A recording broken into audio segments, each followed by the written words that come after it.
Ford be with you guys. Welcome to Brave New World by Aldous Huxley. Let's be honest. What humanity really needs is peace, stability and wealth, isn't it? Well, what are we waiting for? Here's the patent solution in the form of a, dystopian novel. Today's cast are Bernard Marx, a psychologist in the London Directorate of Hatcheries and Conditioning, and he belongs to the caste of alphas, alpha plus to be exact, which is obvious from his grey clothes, although he's a little small for an alpha. While pretty Lenina Crown belongs to the betas of the world, which is why she's wearing brown.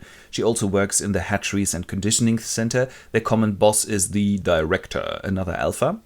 While Helmholtz Watson is a propaganda technician and the only sort of friend of Bernard's. Linda is another beta woman, but a bit worn down, the reason of which we'll learn later. She's got a son named John, who's called the Savage throughout the novel.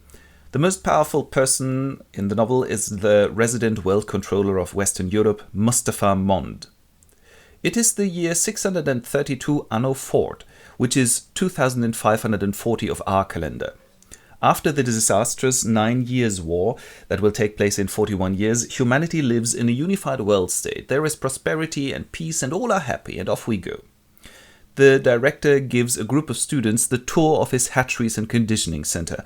Once upon a time, people lived together in twos and gave birth to children themselves. Yuck! Yeah, it's disgusting. We are doing all of this on the production line now. Alphas and betas are unmodified bottle children. In case of the lowercase, we apply alcohol and other poisons in order to keep them less developed. And we make them bud. With cell division, we get up to 96 identical specimens. Fantastic, yeah. We indoctrinate them with hypnopedia. They learn that everybody belongs to everybody else, that individualism is bad, and that they've got to consume and have sex. And why do we do all of this? Ha! The world controller! Because stability is happiness. Lenina knocks off work and is changing when her colleague asks her, "So who are you dating tonight?" Henry Foster. "Again? This has been going on for months. Always the same guy. That's disgusting." "Yeah, no." And because she's got a bad conscience, she turns to Bernard in the lift and goes, "Bernard, I'm on. I'll accompany you to the reservation in New Mexico. Could we please talk about this in private?" In private! He always got these funny ideas because he always feels a little apart, a little different, and afterwards has a good cry on the shoulder of his friend Helmholtz. "Everybody always disses me, I'm a dissident, and I want to be a poet because always this propaganda bullshit. Oh, gotta go to the community sing, I'm late already." This community sing is a kind of replacement for a religious service taking place every 2 weeks with 6 men and 6 women. "Ford, we are 12, oh, make us one." And instead of the Holy Communion, there is Sommer, the stage drug, and they, after a while, all go, "Orgy-Porgy, Orgy-Porgy," and it always ends in group sex, which, after all, is a kind of communion too. Lenina then has a date with Bernard in preparation of the holiday they are to spend together. "Let's go for a walk, shall we?" "In nature? Alone?" Sigh. In the end, they visit a sports event and, with the help of Sommer, end the evening with their own private sports activities in bed.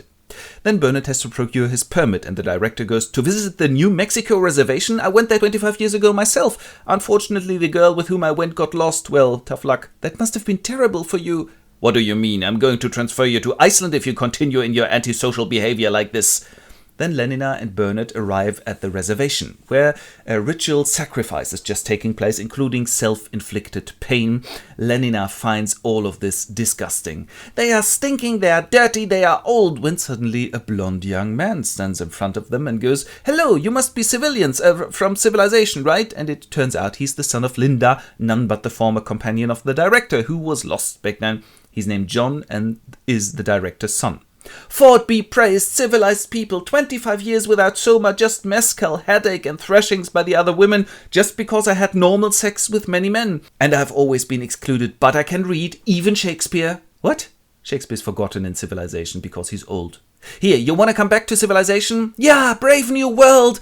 "Well, have a look at it first." And Bernard really gains the permission of the world controller. John is enthusiastic because he's fallen for Lenina, and they all go to London. Here, the director is impatiently waiting for Bernard already and goes, "Tell me one reason why I shouldn't transfer you to Iceland at once." "Of course, come in everybody." And Linda goes, "Hello, Tomakin, it's me, Linda." And he goes, "Ah, we've got a common son. Come in, John." And he falls to his knees. "My father." And the people around them laugh their heads off because it's a shame now to talk about families in this clean society. And the director resigns immediately. Now a wonderful time starts for Bernard because he's got the official mission to show civilization to the savage. While Linda is lying in bed and eating Sommer, the doctor giving it to her goes, "She'll last for 2 months maximum. Don't give it to her then. But it's best for everybody." The savage doesn't really cope well with the so-called Bukanovsky groups of identical twins that form the factory workers' Brave New World Berg. Besides the many sightseeing tours, Bernard is always throwing parties where everybody is keen to get to know the savage. Women now sleep with Bernard. He never got any before, just to get invited. When he doesn't have time one day, Lenina, who likes John a lot, goes to the feelies with him. That's movies plus sensual touch. "That's soft porn. Yeah, you like it? I'll finally get him into bed. Bye." And he is as disappointed as she is.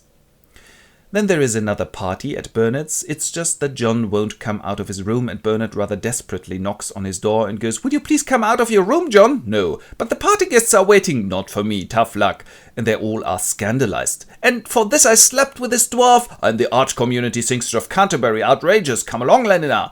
And the only one who gets along really well with John, and vice versa, is Helmholtz Watson, who goes, "I'm a poet. I've written poetry. Listen, committee yesterday and I destroyed my drum. The city's midnight hum."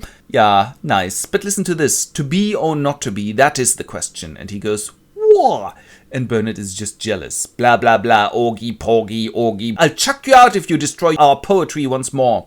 Then John's alone and the doorbell rings. "Helmholtz, hello." "Ah, aren't you happy to see me?" "Yeah, but don't you find me juicy at all?" "Yeah, but here you go." And she rips her clothes off and jumps at him, but he goes, "No," pushes her away, hurts her, which is why she locks herself in the bathroom, and the telephone rings, and he goes, "What? Huh, I'm coming at once." His mother Linda has been taken to the hospital for the dying, where he now rushes and addresses the nurse. "So is there any hope?"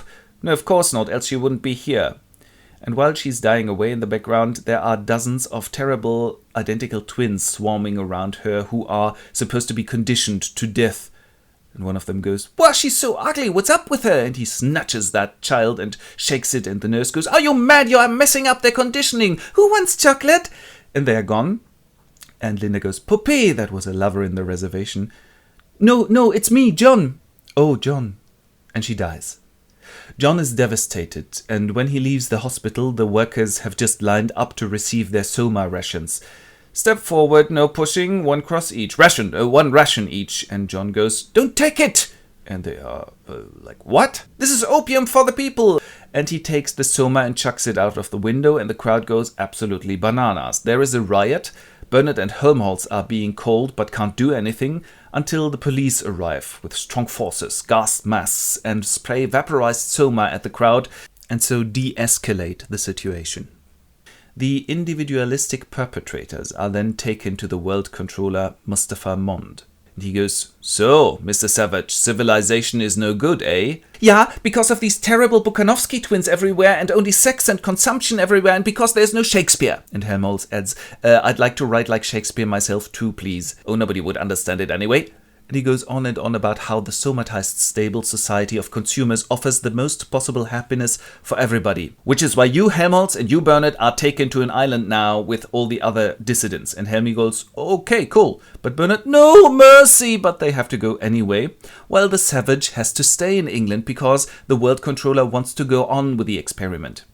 He now drops out of society, however, finds an old helicopter lighthouse in the country where he starts with chastising himself because he's got unchaste thoughts relating to Lenina and feels unworthy to live in this nice surroundings when he's spotted by a journalist. "Mr. Savage, could you just give our readers a few?" And he chucks him out. But a documentary filmmaker catches John chastising himself and publishes the movie, and then tourists start to pour in on safari to find him in his wilderness and go, the whip, we want the whip." One day, Lenina is with them and wants to greet him, but he goes, "What? No!" And he beats her, and they all freak out completely, fall on each other, and there's a wild orgy. When on the next day tourists are looking for him, they find him. He's hung himself in his lighthouse.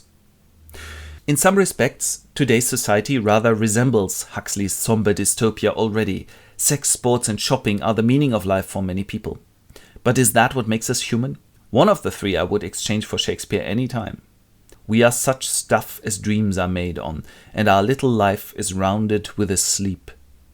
And this, dear congregation, was Brave New World by Aldous Huxley. Vielen Dank.